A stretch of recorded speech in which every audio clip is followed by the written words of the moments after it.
Hmm.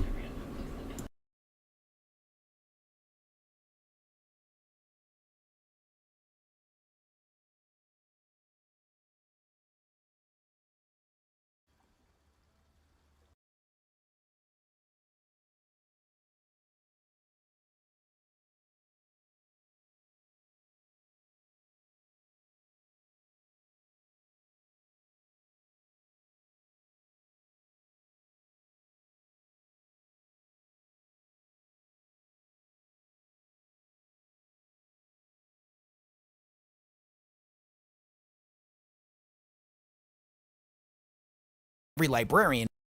Within the esteemed ranks of the Adeptus Astartes exist a handful of gifted individuals known as librarians, masters of the psychic arts that stride through the chaos of war untouched by bullet or blade. They march forward, wreathed in a corona of crackling blue energy, as the sheer weight of their psychic presence presses down on all those before them, like a supercell of arcane potential, inspiring their allies and sowing fear into the minds of all those that would threaten his Imperium.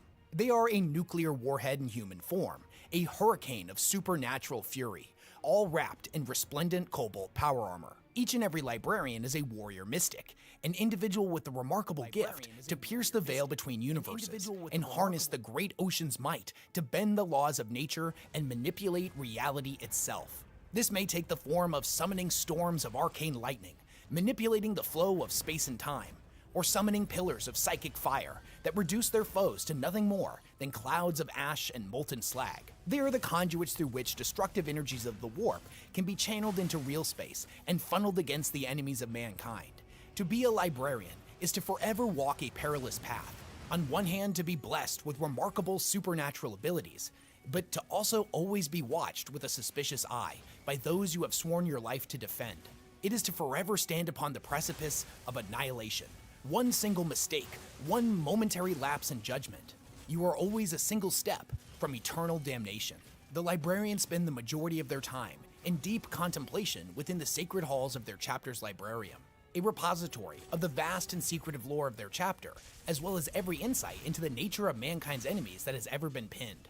It is here, behind locked doors warded with pentagrammic symbols, where the Order of Librarians commits themselves to the study and organization of these sacred texts. No matter what form a librarian's duty may take, they must be ever vigilant, forever furthering their discipline and steeling their mind against all temptation, while simultaneously constantly probing the members of their order for the tiniest indication of a wavering resolve. The librarians will not tolerate the grievous sin of weakness, for theirs is a role too important to fail. They have been blessed with power beyond mortal comprehension, and with that comes the responsibility of being uncompromisingly ruthless. The galaxy is plagued by the Emperor's myriad foes, countless traitors, xenos, and heretics. The foulness of the warp suffices many of them with its fell power, which they will attempt to use against us. Thus we don the psychic hood. With its psionic baffles, null circuits, and empiric siphons, are we ever shielded from the foul witchery of our enemies. The efficacy of the four swords, staff, and axe demonstrates clearly the power of our wrath. Through them do we channel our fury, our hatred of the foe. Through their crystalline matrices does our strength flow, and with them do we lay low our enemies. Let's talk a bit more about the Space Marine Librarians. Today's video is sponsored by Bloodline, Heroes of Lithis. Not only does the game look great, but it also has one of the most unique mechanics I've ever seen. You can download and try out the game for free by using my link or scanning the QR code on the screen to receive an amazing starter pack. Bloodline is a super cool hero collector fantasy RPG with some amazing character designs. And not only do you get to build your own kingdom, but you can collect champions from all of the game's super cool factions and then marry their heroes together to make your own unique champions. The game allows you to create over 1,000 different brand new hybrids. Their heirs not only inheriting their parents' talents and traits, but also elements of their appearance as well, passed down from each family tree and merged into one. When it comes to awesome fantasy factions, Bloodline has everything you could ever want, including elves, demons, demigods, orcs, dwarves, lycan, dragonborn, vampires, and more. New fantasy characters are being released into the game every month, which means that the possibilities are endless for you to seek out the best and greatest hybrid champion to suit your style. All players can earn points by battling in the seasonal guild wars and obtaining uniquely designed hybrid champions, the Bloodcraft Legends. You can download and try out the game for free by using the link in the description of this video or by scanning the QR code on the screen, and when you do, you'll get a special starter pack worth $20, which includes 1 summoning crystal, 100,000 gold, and 100 diamonds, which will give you a serious head start. Thanks again to the awesome people over at Bloodlines Heroes of Lithis for sponsoring this video. So what exactly is a librarian? Well, to put it as simply as possible, they are the psychers utilized by the Loyalist Space Marine chapters.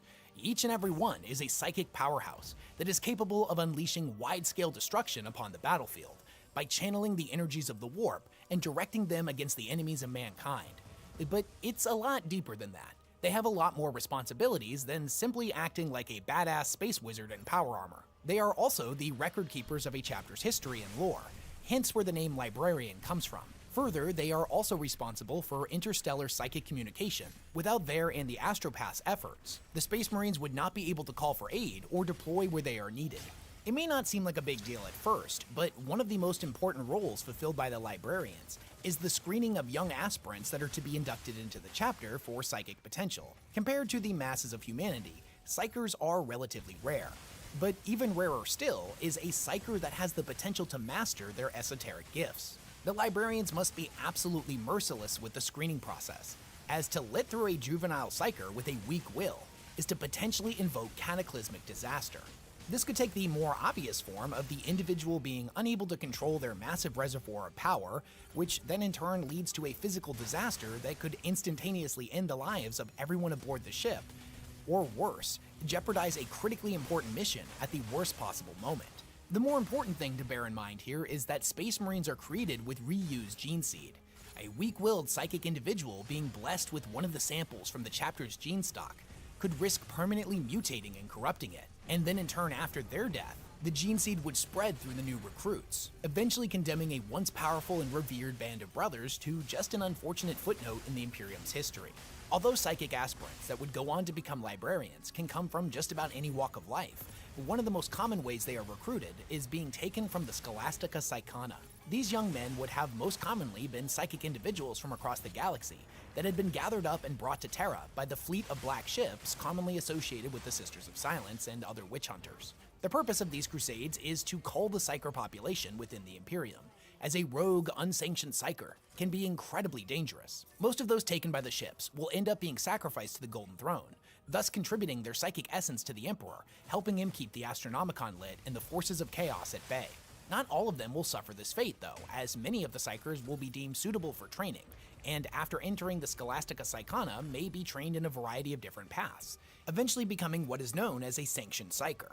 And maybe they will end up as an astropath and contribute to the Imperium's communication efforts, or maybe they will end up in the Imperial Guard in a group of similar psychic individuals that are referred to as Weird Vein Psychers. These are groups comprised of psychers that, although powerful, will never fully gain enough control to master their abilities single-handedly, and instead act as a unit of psychers who funnel their abilities together and share the burden of control. Or perhaps the individual will demonstrate incredible aptitude and discipline, thus enabling them to walk the path of the Primaris Psyker.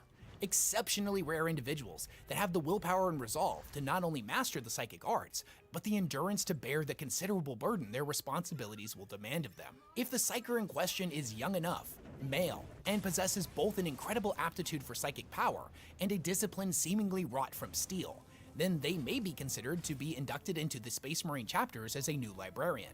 Now, each chapter takes its new recruits in different ways, and there are instances of chapters discovering individuals with psychic potential within the legion of new aspirants. However they are discovered, if an aspirant is deemed suitable for such a role, they will begin the process of initiation into the Space Marines, not only having to endure the ludicrous trials and tribulations of all of the chapters of Astartes, but simultaneously having to complete the necessary training to becoming a librarian. Now, the attrition rate for Space Marine aspirants is ridiculously high.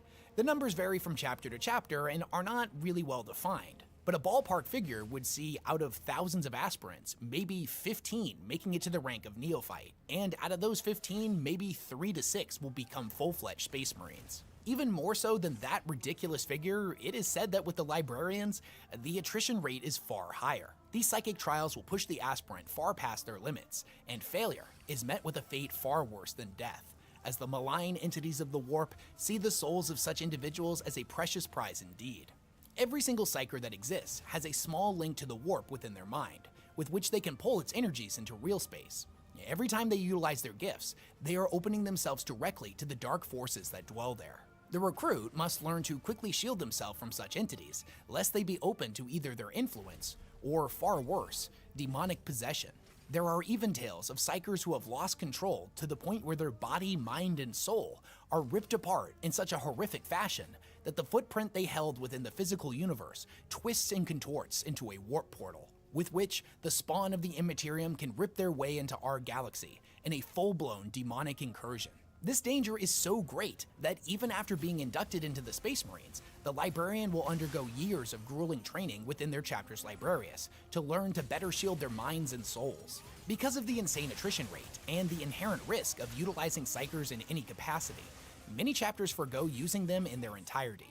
The Black Templars potentially being the most famous of which, as they see any psychic art utilized by anyone other than the Emperor himself as blasphemous. Although, admittedly, they have begrudgingly made an exception for astropaths and navigators, seeing them as a necessary evil. But the concept of inducting witches into their own ranks and standing beside them as brothers is absolutely unthinkable to the Black Templar. Mastery of psychic powers is something that doesn't come overnight. It is a lifelong discipline, and due to the Astartes' massively extended lifespans over a normal human, if an aspirant manages to become a librarian, he will be blessed with far more time to hone his skills than any of his mortal peers, and thus may achieve ranks of psychic aptitude far greater than any living mortal could ever dream of. And speaking of ranks, let's talk about the different levels of a librarian. Although we most commonly call all psychically gifted Space Marines librarians, they actually have their own unique ranking system, each of which having a different name and list of responsibilities. The lowest rank of a librarian is what is known as a lexiconum, individuals who you could be forgiven for mistaking as just any other Space Marine, as they do not wear the librarian's iconic psychic hoods, and for the most part don't have any markings to indicate their status as a librarian, with two small exceptions. The first is that all librarians must wear blue armor, as dictated by the Codex Astartes. The second is that in addition to one shoulder pauldron bearing the heraldry of their chapter, the free pauldron must bear the librarian symbol in its exact form, with accompanying heraldry to denote the librarian's rank. These are most commonly younger librarians that, although have passed their trials to become a Space Marine, have not fully been tested in combat, and may also not have finished their training in their psychic powers. Regardless of this, they have been deemed worthy to enter the ranks of the librarians. In addition to furthering their training, they primarily take on the role of endlessly maintaining, studying, and cataloging the vast record department of the librarium, constantly organizing every line of text ever recorded by their esteemed chapter. And given enough time, a lexiconum will eventually rise in rank to become what is known as a codicier. Both the codicier and the lexiconum fill a similar role and spend most of their time within the librarium. However, it is these individuals who have further mastered their abilities and have many more years of experience under their belt. Although most librarians will eventually reach this rank, this is where advancement ends for the vast majority of them, as it takes a remarkably gifted individual to become what is known as an epistolary, but we'll get to them in a moment. A codicier's psychic abilities have reached a point where they are deemed suitable enough to fulfill a chapter's purpose, and more importantly, they have demonstrated enough control over those abilities to be useful on the battlefield. The librarians that continue to defy their limitations and advance their gifts far beyond the already remarkable levels of a codicier will become an epistolary. They are potent battle psychers that are given the grim responsibility of engaging with the most dangerous entities known to mankind. They have the incredibly useful ability to send and receive psychic messages at will, and as a veteran psyker, are able to unleash some truly awe-inspiring examples of psychic devastation. However, most importantly, they are given the secondary job of assisting in the Department of Psychic Communication for their chapter's fleet. Because of this, they serve as a strategic command center, and whether they be providing vital intelligence to their brothers during assaults, directing their fleets, coordinating mass planet drops, or just about anything else you can think of in the Department of Wartime Communication. The epistolary is the first of the three ranks we have talked about thus far that are permitted to wear the iconic psychic hood commonly associated with librarians. Further than that, they are granted the prestigious honor of carrying a force weapon into battle, but we'll get into the librarian's iconic equipment later in this video. The epistolaries are some of the strongest psychers within the ranks of the Adeptus Astartes, and whenever you see artwork of a librarian, these are the guys it is normally depicting, unless it's a very specific named character. Well, speaking of which, there is one rank higher than the epistolary, one of legendary renown, that only a handful out of millions will ever achieve the rank of. I speak, of course, of the Chief Librarians, the arcane masters that all other librarians report to. The Chief Librarians are, without question, the most powerful psykers mankind has ever created, with the exception of beings like the Emperor, Malkador the Sigillite, or psyker primarchs like Magnus the Red. Even amongst the rank of the most veteran psykers, very few even remotely come close to reaching the apex of their potential, a feat demanded by achieving such a prestigious position. Not only are they the undisputed master of the Librarius, but they are also revered as demigods of psychic might, an individual that, although rarely takes to the battlefield themselves, when deployed, will bring about a cataclysmic end to any foe that stands in the chapter's way. They can summon raging infernos that can reduce entire armies to flowing rivers of molten armor and flesh, call down raging tempests of arcane lightning, manipulate time itself, and all manner of other seemingly godlike demonstrations of psychic power. This is an excerpt from the Devastation of Baal, wherein Mephiston, Chief Librarian of the Blood Angels, gives us just a glimpse into his ridiculous abilities. For context, this is during High Fleet Leviathan's invasion of Baal, and the ship carrying Mephiston is under attack by a flying swarm of Tyranids.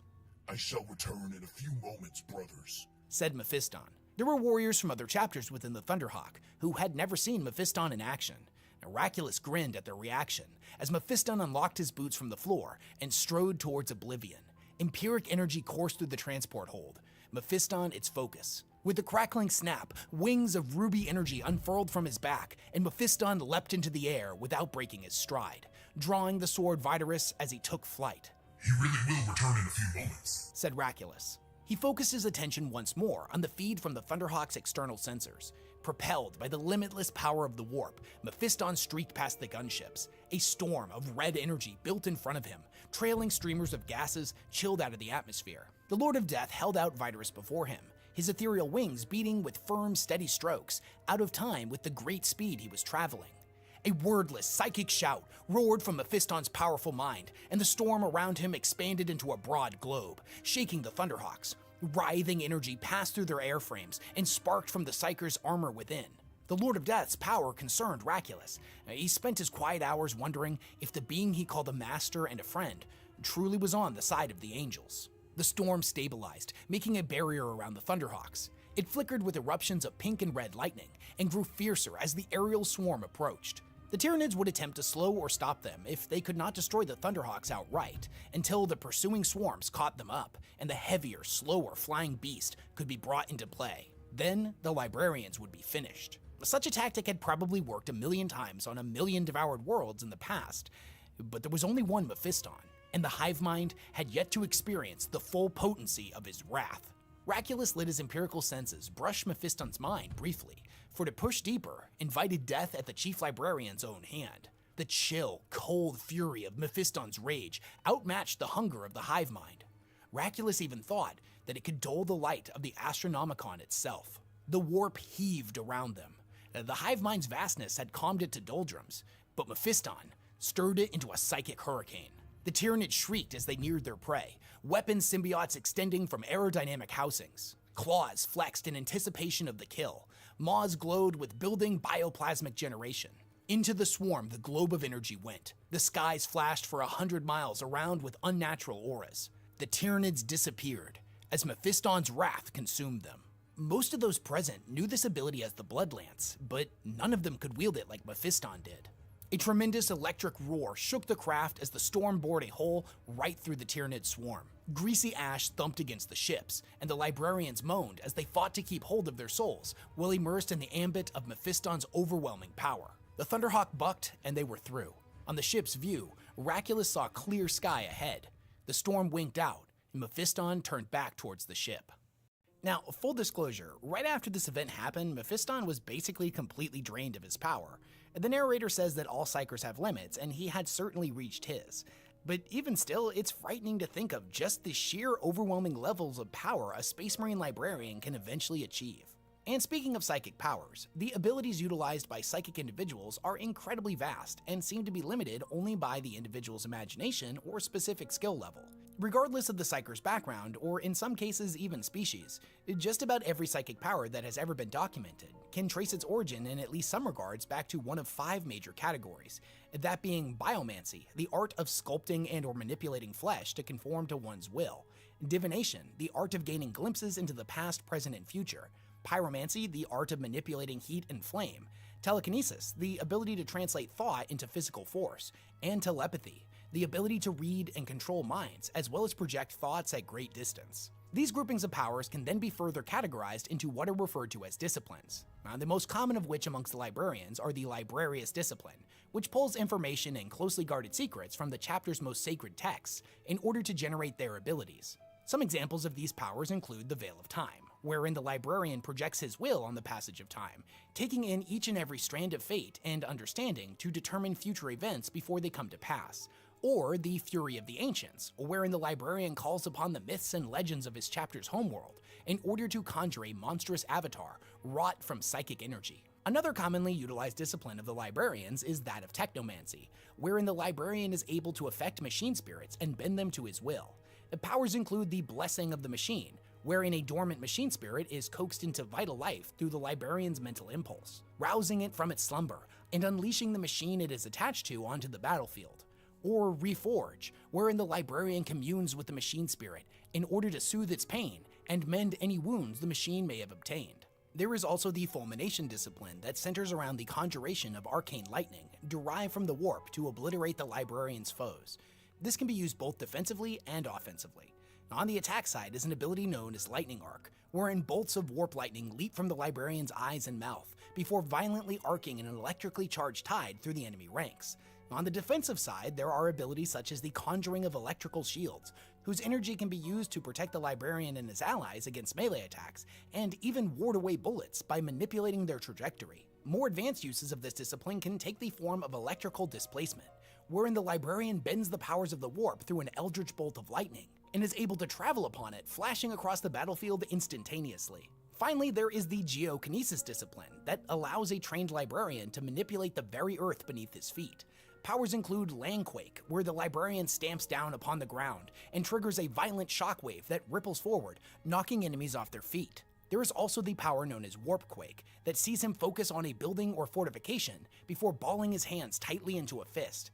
His hands will begin to shudder violently with etheric energy, and as they do, so too will the building until it crumbles and collapses. Each chapter that utilizes librarians has over time established their own disciplines that better reflect the essence and teachings of the chapter. The Sanguine discipline of the Blood Angels, for example, features such abilities as Boiled Blood, wherein the librarian causes his enemy's blood to boil into seething frenzy, superheating it and causing it to burst from their eyes; or the dreaded Blood Lance, where the user conjures a psychic lance glistening with gore that upon his command flies forward, skewering all of the enemies in his path.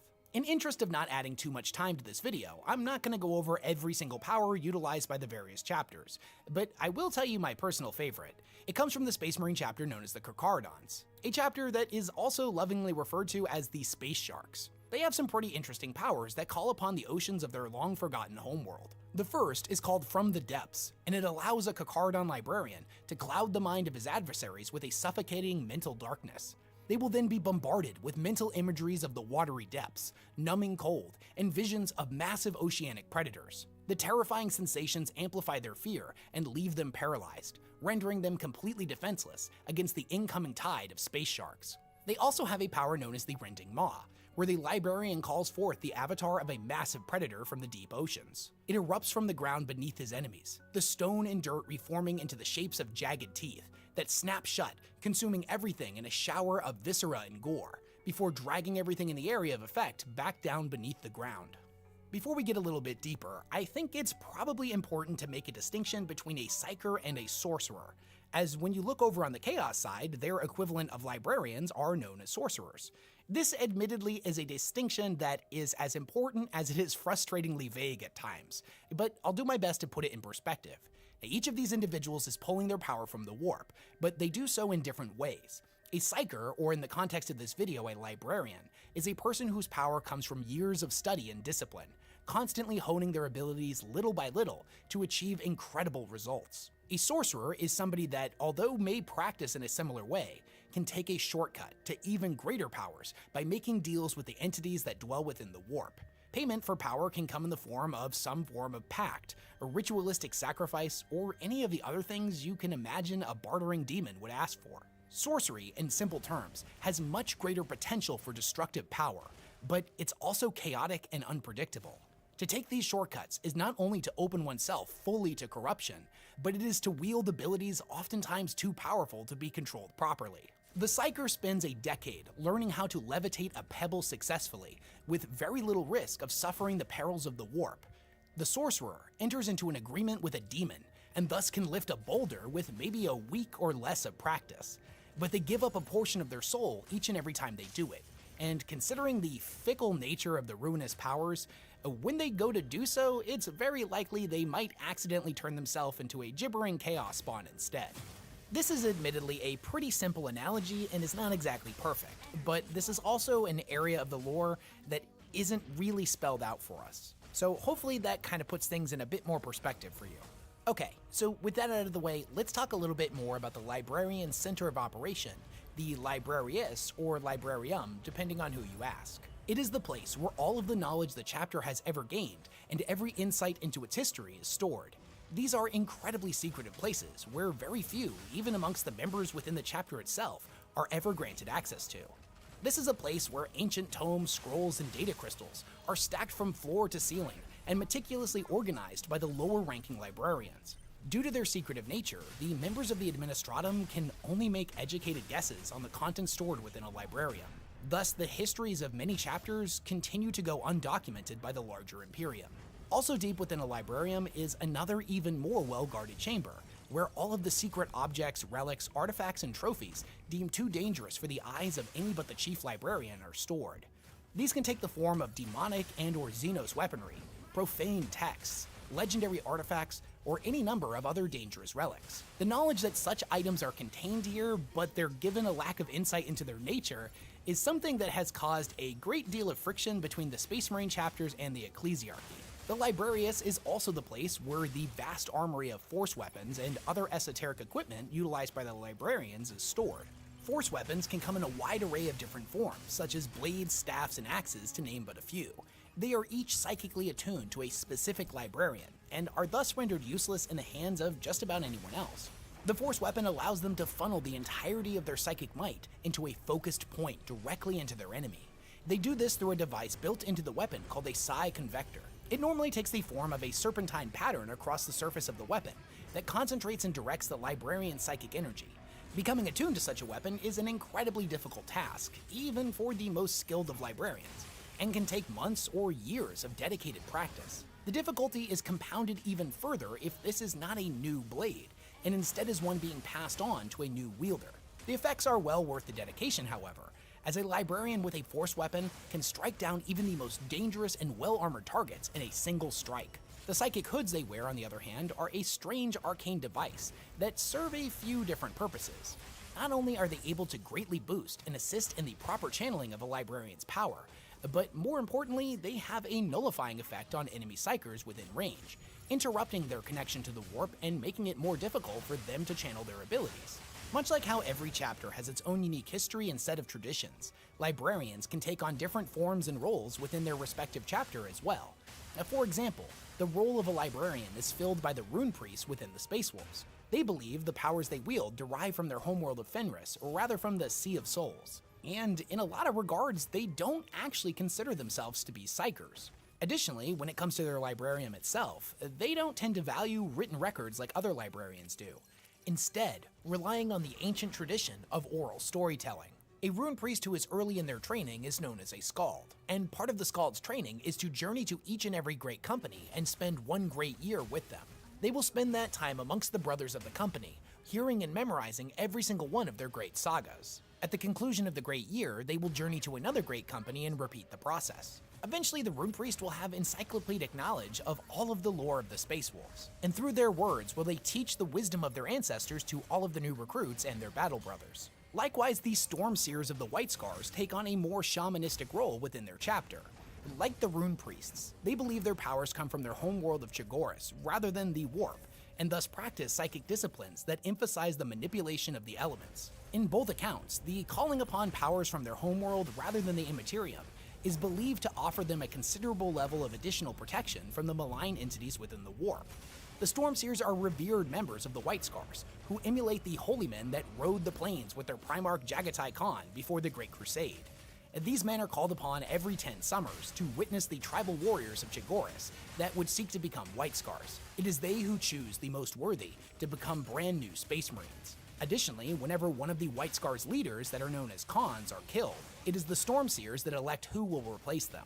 Although the reality of being a librarian can differ from chapter to chapter, for the most part, it's a pretty lonely life. It is one in which you will always stand apart from your brothers, always kept at arm's reach. Your skills and knowledge are without question respected and appreciated, but there's always that fine line that separates you. You are a witch. You are a walking nuclear reactor, one that at any moment could go critical. Every time you open yourself to the warp, you do so as well to corruption and temptation. You know this, and your brothers know this.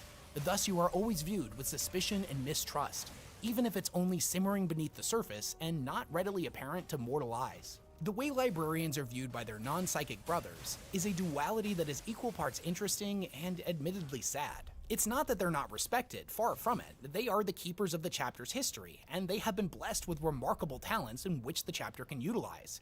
But to be a librarian is to be both simultaneously respected and feared, admired and mistrusted. However, that mistrust goes both ways in a sense, as one of the responsibilities of a librarian is to forever be vigilant of weakness within the chapter. They are constantly scouring the minds of all of their brothers, carefully recording any instance of deviancy, no matter how minor. They take no pleasure in submitting them to such scrutiny, but of all the things that a chapter can make no compromise on, purity of mind ranks amongst their highest ideals. Any of their brothers that have at any point suffered intense psychic trauma, whether Xenos or chaotic in nature, will be regularly and meticulously screened by the librarians. The cleansing of their mind and soul done not just to protect the individual, but more importantly, the gene seed within them. They work closely and tirelessly with their chapter's apothecaries to make sure corruption will never be allowed to take root within their chapter, and weakness will be eradicated wherever it is found. The history of the librarians is incredibly interesting, but admittedly, frustratingly vague, at least when it comes to their origins. We know that the very first instance of Psykers being utilized by the Space Marines was during the Unification Wars on Terra. They were known as the Host of Pinnacles and fought alongside the Dark Angels, as they were the first Space Marine Legion to be created. Although these war witches were said to be incredibly effective, they were not trusted by the Space Marines, and eventually the order would be disbanded by Grandmaster Hector Thane after the sealing of the Black Gate. Sometime later, during the Great Crusade, the three Primarchs, Magnus the Red, Sanguinius, and Jagatai Khan, would make an impassioned plea to the Emperor to utilize Psykers once more. They proposed the Librarian Program, which would allow the psychically gifted men of the Thousand Sons to train and create a Librarius department in many of the different legions. Over time, this program would prove to be pretty popular amongst the legions, and just about all of them would end up having a Librarius of their own. It was only the Iron Warriors, the Space Wolves, the Imperial Fists, the Iron Hands, the Death Guard, and the Emperor's Children who chose not to participate in the program, all for different reasons. Mortarion of the Death Guard, for example, abhorred witches in all their forms, due to his upbringing on the toxic world of Barbarous that had been ruled over by necromantic and vaguely human abominations known as the Overlords. Regardless of their usefulness, mistrust of Psykers would come to a head during the Council of Nicaea, wherein the factions that were opposed to Psykers and viewed them as nothing more than witches that would ultimately bring about the downfall of mankind wanted the Librarius program disbanded. There were impassioned arguments on both sides, namely on the pro side, Magnus the Red and the White Scars that had come to represent Jagatai Khan, and Mortarion leading the side that was opposed to them. After it was all said and done, the Emperor decreed that the use of psychic powers would be banned from the legions, and thus dismantled the Librarian program. The Librarians would be folded back into the ranks as standard battle brothers. Now, to ensure the spiritual well-being of the legions, Malkador the Sigillite issued the Order of Observance, and made the legions utilize what were known as chaplains, a unit famously used by the Wordbearers at the time. Now, unlike the Wordbearers chaplains who preached the Emperor's divinity, these chaplains would instead focus on the chapter's history and values, instilling into their brothers the wisdom of the Space Marines that had come before. However, this was not the only purpose of the chaplains, as Malkador believed that many of the legions would not hold to the judgment rendered at Nicaea, and thus the chaplains would serve the additional purpose of making sure the edict was upheld and enforced. During the Horus Heresy, it was made apparent that many of these anti-psychers at the Council of Nicaea had been operating in bad faith, as during the battle of the Ultramarines-held world of Calth, when the Wordbearers revealed their treachery, they would unleash the untold horrors of the warp, summoning entire hosts of demons to wreak untold havoc and slaughter the planet's population. Having never really fought against these creatures before, the Ultramarines were shocked to find that their physical weaponry did very little to damage the entities of the warp.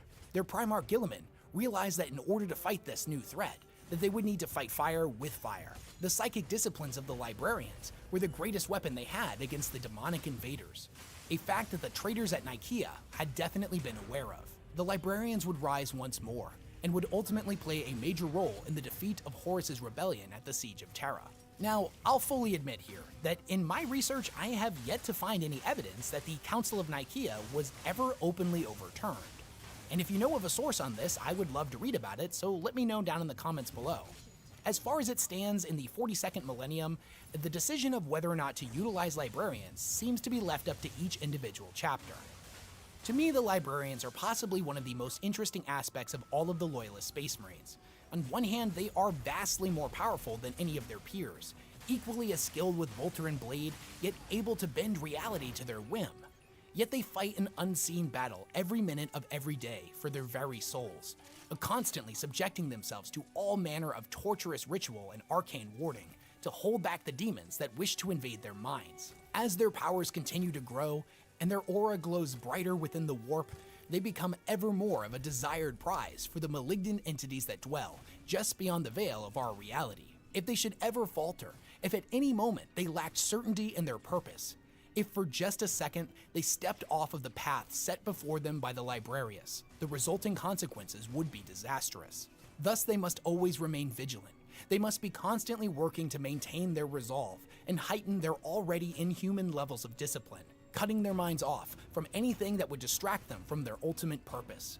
For as they say within the Librarius, an open mind is like a fortress, with its gates unbarred and unguarded.